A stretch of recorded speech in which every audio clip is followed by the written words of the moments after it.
에레미야 2장 20절에서 28절. 이 세상에는 다양한 질병이 존재합니다. 가벼운 질병으로부터 시작해서 고치기 힘든 질병이 있습니다. 그 중에 하나가 알코올 중독이죠. 치유가 잘 되지 않으면 당사자가 알코올 중독을 병으로 인정하지 않기 때문이라고 합니다. 그것을 병으로 인정하기만 하면 얼마든지 치유할 수 있는 길이 있는데 말이죠. 이를 병으로 인정하지 않으니 치유에 적극적으로 나서지 않기 때문에 여간에서는 고치기 어려운 질병이라는 것이죠. 멀쩡한 사람을 병자 취급한다고 치유를 완강히 거부한다고 합니다. 기분이 좋아서 한잔하고 기분 나빠서 한잔하는 건데 공연히 가족들이 환자 취급한다고 말이죠. 알코올 중독만큼이나 고치기 어려운 질병이 바로 의부의처증이라고 합니다.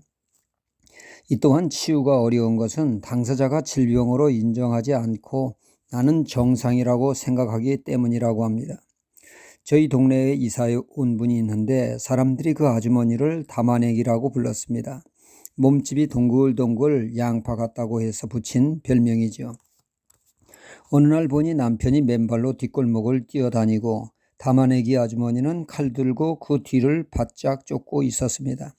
이를 보고 저는 다 큰 사람들이 험하게 숨바꼭질을 하는구나 생각을 했습니다. 어느 날 맨발로 도망가던 남편이 저를 붙잡고 살려달라고 애원을 합니다. 자초지종을 들어보니 담아내기 아주머니가 의부증이라는 것입니다. 그 아주머니가 몸이 편찮다고 해서 저희 교회에서 링거를 맞춰드린 적이 있습니다. 시간이 되어 주사기를 뽑으려고 그 집에 갔더니 링거병이 방에 박살이 나 있고 아주머니는 없었습니다. 나중에 알고 보니 남편을 출근시키고서 또 그 의부증이 발동한 것이죠. 남편이 출근하다가 곁길로 새서 마담과 희희낙낙대고 있다고 생각이 돼서 링거고 뭐고 다 팽개치고 남편 잡으러 택시 타고 갔던 것입니다. 제가 넌지시 지금 하는 행동이 정상이 아닌 것 같다고 했으나 본인은 남편이 문제지 자신은 아무 문제가 없다고 합니다. 이 병이 보통 병이 아니구나. 사람 잡을 무서운 병임을 그날 깨닫게 되었습니다. 알코올 중독이나 의부의처증처럼 고치기 어려운 것 중에 하나가 바로 경마 중독인 것 같습니다. 제가 아는 분 중에 그 경마 중독으로 가정이 완전 공중분해되는 모습을 보았습니다. 이분은 그 명문대를 나온 분으로 영어 실력이 탁월했습니다. 영어 강사로의 그 삶을 살게 됐죠. 그분 가정이 제가 사는 그 근곡에 이사 올 때 이삿짐이 리어커 하나로 다 실을 수 있었습니다. 나중에 알아보니까 경마로 재산을 다 탕진했던 것이죠. 저희가 방도 얻어주고 했습니다.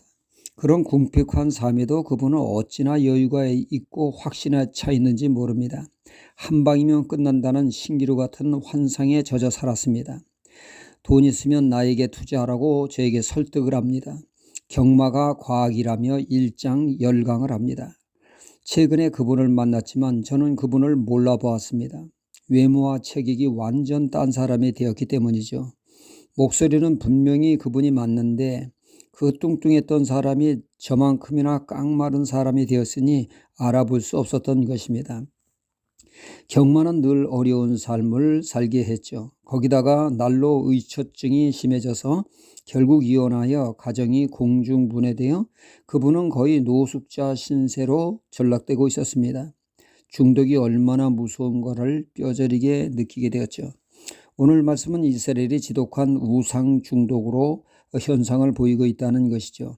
앞서 말씀드린 것처럼 중독자들이 자신이 심각한 상태인 것을 인정하지 않아서 치유가 어렵듯이 이스라엘의 그 우상 중독이 그러했습니다. 하나님은 그들의 우상 숭배를 지적을 하셨습니다. 하지만 이에 이스라엘은 펄쩍펄쩍 뛰며 아니라고 합니다. 유다의 성읍수만큼이나 우상수가 많다고 하지만 그들은 극구 인정하지 않고 부인을 합니다. 23절에 내가 어찌하여 말하기를 나는 더럽히지 아니하였다. 바알들을 쫓지 아니하였다 하겠느냐. 우상숭배를 적극 부인하는 그들에게 하나님은 말씀하십니다. 너희 말을 너희 자신이 진지하게 들어보라 하십니다.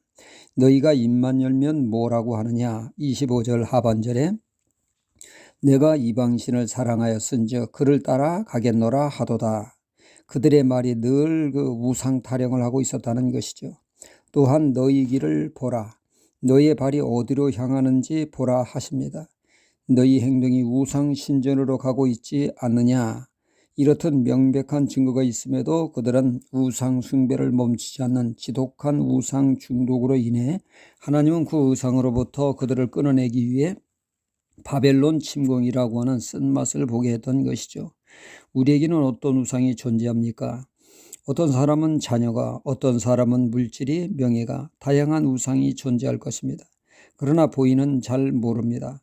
고로 내가 하는 말에 귀를 기울이고 내 발걸음을 살펴 우상의 실체를 파악하고 성령님의 도우심으로 끊어내고 오직 하나님만 경외하는 신앙이 되어야겠습니다. 할렐루야.